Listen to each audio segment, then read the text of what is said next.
નમસ્કાર મિત્રો, હું ડોક્ટર રવિ ભટ્ટ. આજે આપણે જાણીએ કે હોમિયોપેથી ખરેખર સ્લોલી કામ કરે છે. જાણીએ કેટલી સચ્ચાઈ છે. હું ડોક્ટર રવિ પટેલ આજે તમને જણાવું છું કે ઘણા બધા લોકો એમ કહે છે કે હોમિયોપેથી ધીમે કામ કરે છે. તો શું આ વાત સાચી છે કે ભ્રમ? ચાલો આપણે આ ભ્રમને દૂર કરીએ અને સાચી વાત જાણીએ. સૌપ્રથમ એ સમજવું જરૂરી છે કે હોમિયોપેથિક દવા કોઈ પેઇનકિલર નથી કે તરત જ લક્ષણોને દબાવી દે. હોમિયોપેથિક એવી પણ દવા નથી કે જે આખી જિંદગી માટે લેવી પડે. હકીકત એ છે કે જો બીમારી એક્યુટ હોય, જેમ કે તાવ, ઝાડા, ઉલટી, એલર્જી, જેમાં હોમિયોપેથિક દવા ઝડપથી કામ કરે છે, ઘણી વખત મિનિટોમાં કામ કરે છે, રિઝલ્ટ આપે છે.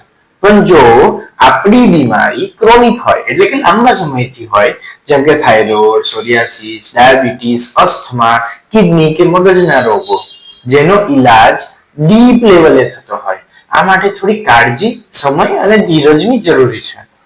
હોમિયોપેથી શરીરના ઇમ્યુન સિસ્ટમ સાથે કામ કરે છે, લક્ષણોને દબાવતું નથી, મૂળ કારણ શોધી અને તેનું નિરાકરણ કરે છે. તો હવેથી કોઈ તમને એમ કે હોમિયોપેથી ધીમે કામ કરે છે, તો એને કહેજો કે ધીમે નહીં, પણ હોમિયોપેથી ઊંડાણમાં અને સહજ રીતે કામ કરે છે. એક્યુટ કેસમાં ઝડપથી અને ક્રોનિક કેસમાં જડમૂળથી કામ કરે છે. એટલા માટે હોમિયોપેથી ધીમું નહીં, પણ સચોટ ઈલાજ છે. Thank you.